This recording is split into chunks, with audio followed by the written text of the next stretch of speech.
Welcome to Arjun art and craft. இன்னைக்கு நம்ம சேனல்ல சீஸி வெஜ் பாஸ்தா என் ஸ்டைலில் எப்படி செய்யறதுன்னு பார்க்கலாம். குயிக்கான ரெசிபி, ஒன் பாட் ரெசிபியாக செய்ய போகிறோம். நீங்கள் ஒரு பேச்சுலராக இருந்தீங்க அப்படின்னா இந்த வீடியோவை சேவ் பண்ணி வச்சுக்கோங்க. குயிக்காக செஞ்சு முடிச்சிடலாம். ஹெல்த்தியாக கிட்ஸுக்கு ரொம்ப பிடிக்கும்.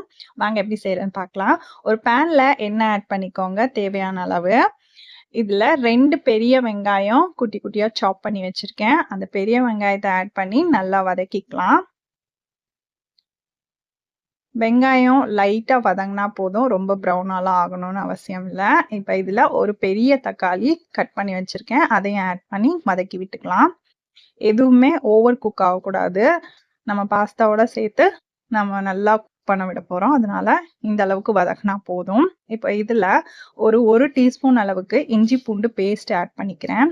இஞ்சி பூண்டு பேஸ்ட் போட்டு ஒரு வதக்கி விட்டுக்கலாம்.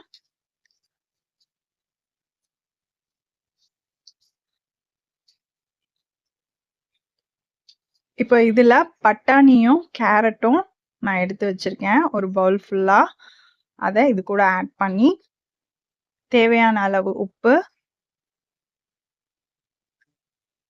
பச்சை பட்டாணி எடுத்திருக்கேன். நீங்கள் ஊற வச்ச பட்டாணியாக இருந்தால் வேக வச்சுட்டு சேர்த்துக்கோங்க. பச்சை பட்டாணி சீக்கிரம் குக் ஆகிடும். அதனால நான் அப்படியே சேர்த்துக்கிறேன். ஒரு கேரட் பச்சை பட்டாணி ஆட் பண்ணியிருக்கேன். நல்லா வதக்கி விட்டுட்டு இப்போ இதில் சீஸ் மசாலா ஆட் பண்ணுறேன். 2 டீஸ்பூன் அளவுக்கு சீஸ் மசாலா ஆட் பண்ணி நல்லா வதக்கிக்கலாம். லைட்டாக மிக்ஸ் பண்ணால் போதும். ரொம்பலாம் வதக்க தேவையில்லை. இப்போ இதில் நம்ம பாஸ்தாவை ஆட் பண்ணி வேக விட போகிறோம். 250 கிராம் பாஸ்தா எடுத்திருக்கேன்.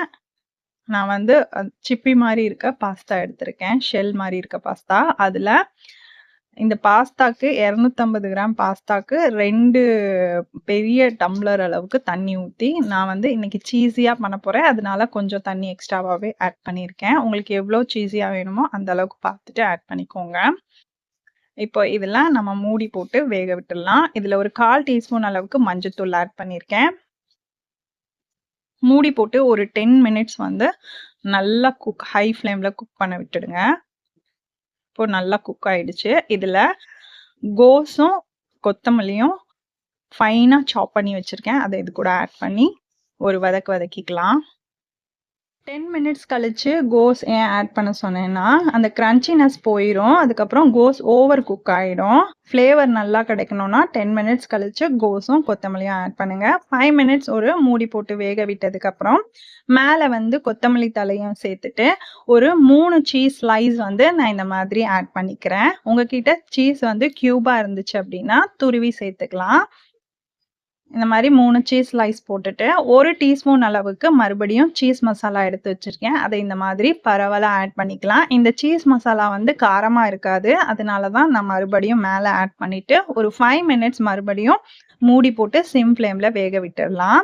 இப்போ சர்வ் பண்ணுறதுக்கு ரெடி ஆயிடுச்சு. ரொம்ப ஹெல்த்தியாக வீட் பாஸ்தா சேர்த்துருக்கோம். அதுக்கப்புறமேட்டு வெஜ்ஜிஸ் சேர்த்துருக்கோம், சீஸ் ஸ்லைஸ் சேர்த்துருக்கோம். ரொம்ப சீஸி பாஸ்தா ரெடி ஆயிடுச்சு. ஒன் பாட் ரெசிபியாக ஒரு 20 மினிட்ஸில் நீங்கள் காய்கறிலாம் கட் பண்ணிட்டீங்க அப்படின்னா 20 மினிட்ஸில் ரெடி ஆயிரும்.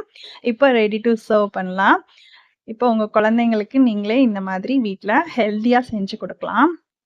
கடைகளில் வாங்குற பாஸ்தா மைதால செஞ்சுருக்கோம். நம்ம இந்த மாதிரி வீட் பாஸ்தால வீட்டில் செஞ்சு கொடுக்கலாம். சூப்பராக எம்மியாக இருக்கும். வீடியோ பிடிச்சா லைக் அண்ட் ஷேர் பண்ணுங்கள். தேங்க்யூ.